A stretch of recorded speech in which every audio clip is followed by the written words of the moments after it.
Confided in my GF I'm overwhelmed with work and family drama and she called me weak and that now she feels unsafe. She's shocked I dumped her for being honest. I'm 28 and had been dating my girlfriend, 26, for about a year and some change. I really thought we were on the same page. We had a great connection and genuinely enjoyed each other's company. But over the past month, I started noticing something just a little off in the relationship. I don't know how else to describe it, just a weird vibe. There's been a lot of stress in my life recently. Work has been tough. I'm a teacher, and some family drama has been weighing on me. I'm usually the type to keep my problems to myself, but I've been making an effort to open up because I don't want to live that way anymore. A week ago, I decided to tell her how overwhelmed I've been and how hard it's been for me to see the light at the end of the tunnel. Her response was awful in my opinion. She said something like, "I don't want to sound harsh, but when you talk like this, I kind of feel unsafe. I need you to be strong. I can't deal with both your problems and mine." I tried to reassure her that just because I'm having a hard time doesn't mean I'm weak or incapable. I explained that being honest about my struggles was part of trusting her and that it took a lot for me to open up. She doubled down saying, "Everyone has rough patches, but honestly, you just have to deal with it." I didn't argue with her at the moment because I was too stunned, but the more I thought about it, the worse it felt. I realized I don't want to be in a relationship where I have to bottle up my feelings just to fit into her idea of a strong man. That's not who I am and it's not who I want to be. So last night, I ended things. She was really upset and accused me of throwing away a good relationship over a misunderstanding. She claimed I was punishing her for being honest. Now some of my friends think I might have overreacted, but I really don't think I did. Now for the top comments. Nope, you didn't overreact. She wants. Who knows what she wants, but she clearly doesn't want a relationship with a true partner. Don't go back to her. Find someone who sees the strength in your vulnerability. A partner who listens, comforts, and encourages you. Not someone who criticizes you and politely tells you to shut up. You deserve better. Let her go. Yes, that's exactly it. Imagine being in a relationship where you can't even share your feelings with your partner or spouse. I wonder if she applies the same logic to herself. Does she think she's not allowed to share her feelings either? Maybe it's an upbringing thing. And this is exactly why guys don't fully open up. Not a whole. Some of us care, and we listen though. It's a give and take. Not all girlfriends are like that. I'm certainly not. Yeah.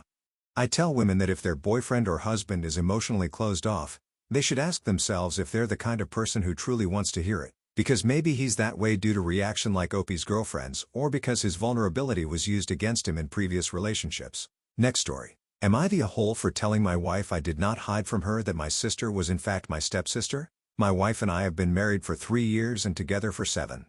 For context, my biological mom sadly passed away during childbirth.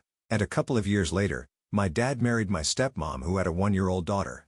My stepmom's husband had also tragically passed when her daughter was only a couple of months old. All that being said, for all intents and purposes, my stepmom is my mom, and my stepsister is my sister as they've been in my life since I was very young. While I was happy that my dad and stepmom loved each other deeply and bonded over shared grief, it also led to them neglecting both me and my sister to some extent.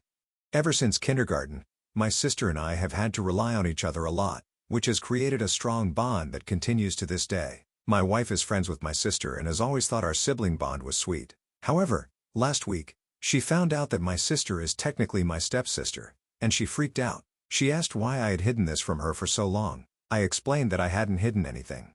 It just never occurred to me to bring it up because it wasn't relevant in my mind. My wife then said that a lot of things my stepsister and I do are normal if we're biological siblings, but they seem weird since we're step-siblings. She claimed, my stepsister is too clingy to me and that it's odd for step-siblings to have such a close relationship. I told my wife to get her head checked, which was admittedly harsh, but I thought what she was saying was absolutely ridiculous. Am I the a-hole? Does your wife often watch videos on the P-Hub? Because unless she's getting stuck in a washing machine often and calling you over for help, I'm not sure what could be so strange about your sibling relationship. It's honestly so annoying. Like, it doesn't just automatically make everything hotter. Quite the opposite. But I guess they have the data. Lol. Not the a-hole. While I do think it's a bit odd that this never came up even once in 7 years, it's nothing to get mad over. It sounds like your wife places way too much emphasis on blood relation. Saying your bond is only okay if you're biologically related is just bizarre. She's getting hung up on semantics here. I could understand mild confusion about why it never came up, but definitely not anger. It might be misplaced anger and shock at not knowing something so basic. The closeness of your sibling relationship isn't a problem. If anything, it's surprising she didn't know about your mom's passing earlier in the relationship. The wife's reaction seems more about her expectations of family dynamics than any real issue. It's a strong bond regardless of labels. It speaks volumes about your relationship, that your wife didn't know your biological mom died and your dad remarried. That's fundamental stuff.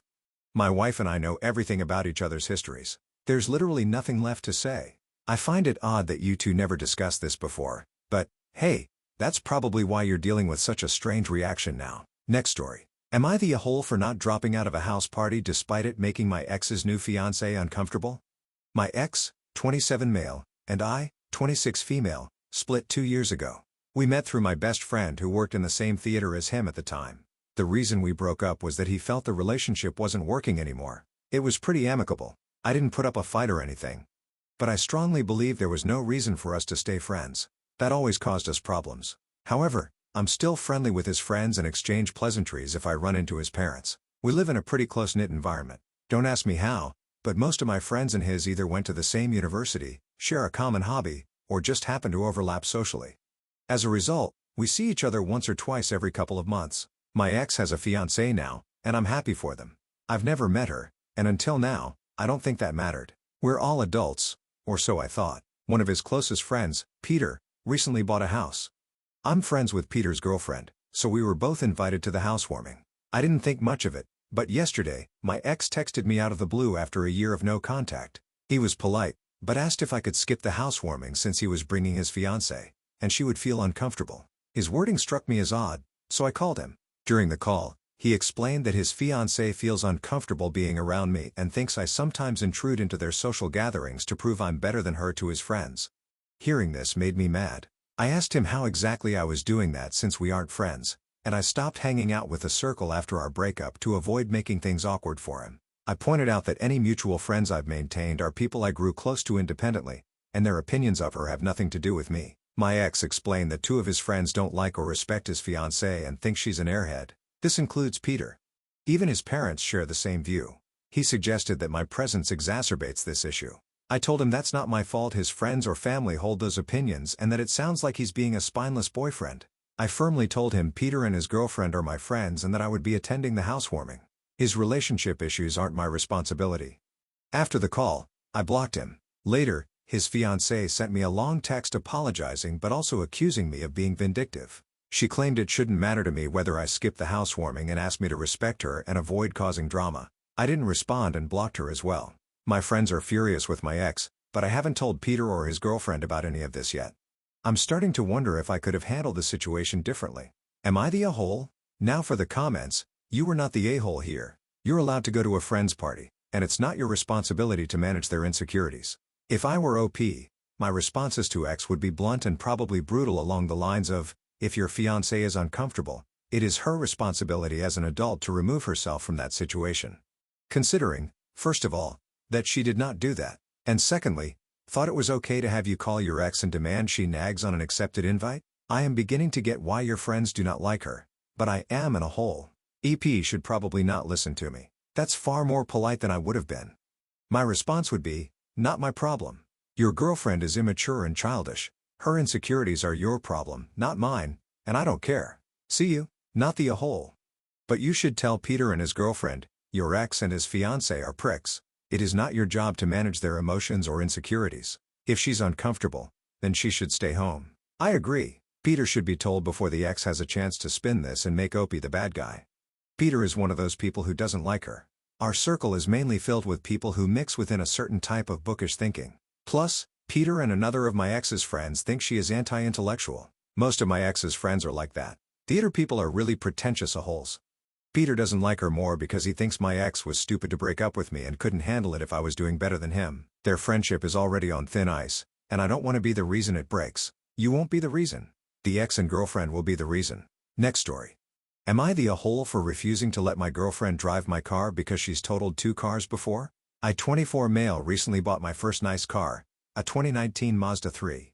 It's not a luxury car, but I worked my butt for it. I saved for years, drove beaters while working 2 jobs, and finally getting this car felt like a reward for all my hard work. I take care of it meticulously. I wash it every weekend, never let the gas tank get below half, and park far away from everyone else in a parking lot like a total dork. Here's the issue. My girlfriend, Emily, 24 female, wants to drive it. I love Emily, but she is the single worst driver I've ever met, and I'm not exaggerating. 1. She's totaled 2 cars in the past 2 years.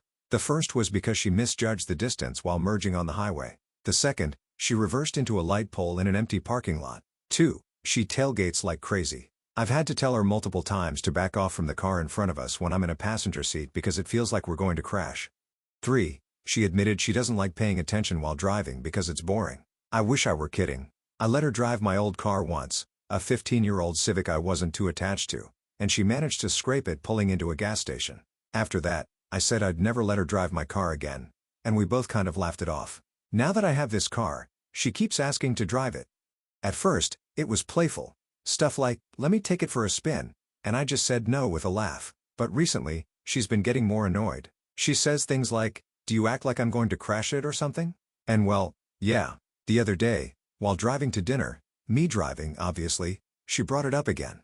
She said it's weird that I won't let my own girlfriend drive my car, and it makes her feel like I don't trust her. I told her straight up, it's not that I don't trust you. It's that I've seen you drive, and I can't afford to have this car wrecked. She got quiet and didn't say much for the rest of the night. Later, she told me I embarrassed her and made her feel incompetent.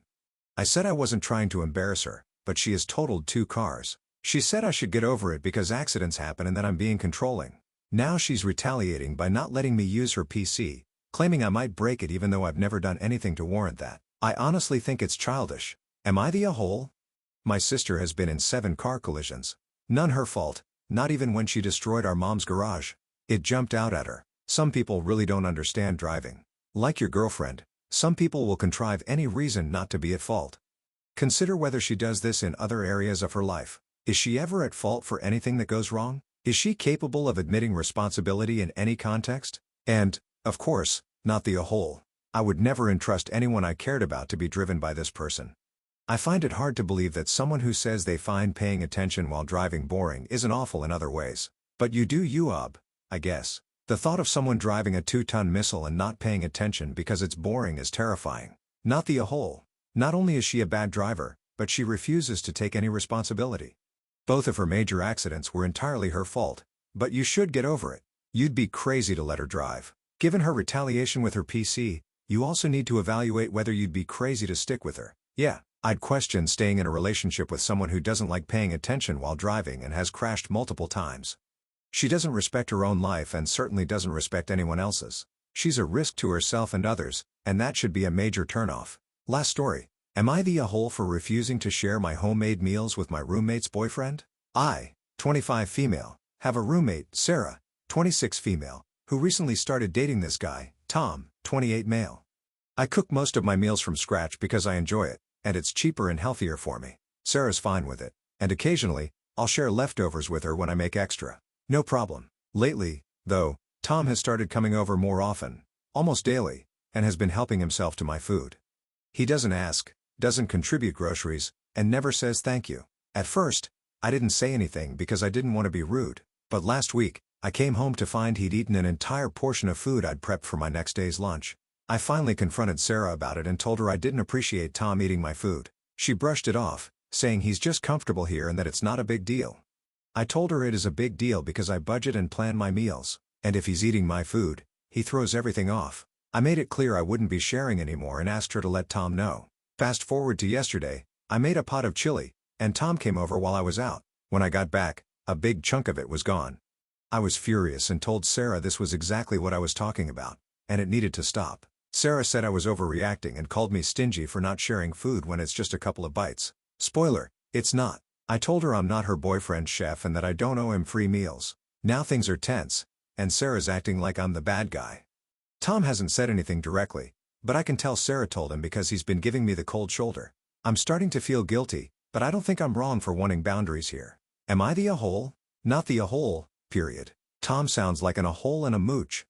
You should tell Tom directly that he needs to stop eating someone else's food. You've done nothing wrong. Don't let Tom or Sarah quietly act superior. Confront them both together and tell them exactly what you've laid out here. Expect him to behave like a grown adult and stop stealing food. Sounds like Tom needs to stop being in the apartment at all. You live there and pay rent. He doesn't. If he's making you uncomfortable, he's got to go. First, stop worrying about being rude. You need to be rude. You need to tell Tom to stop being a damn mooch and that he owes you X for the food he's already stolen from you. Do not back down from this. Way too many women are raised to always be nice and don't be rude and don't make waves. Yeah. That's BS. Stand up for yourself in no uncertain terms. He's not a mooch. He's a thief. Mooches at least ask.